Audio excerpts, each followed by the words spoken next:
Igbo mụrụ nze m ọzọ ekene m. Tata anyị abatago na nkụzi ọdịbendị.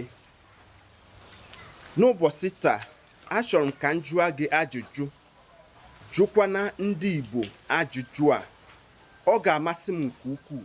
Ọ bụrụ na ịma ya bụ ife, biko kaba arụ nyere m ọsịsa ya. Ọ bụkwanụ na ịma ya bụ ife, kaba arụ biko tụsara m ozi a. Aga m enweta ọsịsa a.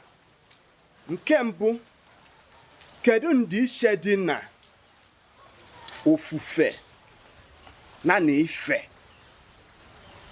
Ofufe na ife. Reference, honor and worship. Nke ịbụa, kedu ife bụ deity,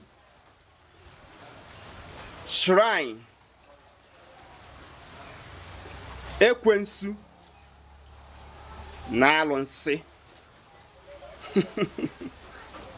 Okwu a tara akpọ, mana orugo oge anyị nwa bụ ndị Igbo ji eji ọgụgụ isi anyị chepụta ma gbakọọ ma wepụ. Ọ gwụsịa ka ọha n'onu. Aka m bụ onye nke unu, Maazi-UC. Kaba arụ sonyere m na my YouTube page. Ga-etinye m akara subscribe, or your notification bell, so that anytime I uploaded my video there, you will go and watch it. Igbo bụrụ nze m ọzọ ka obe nnọọ. Ndị be anyị, ndewo.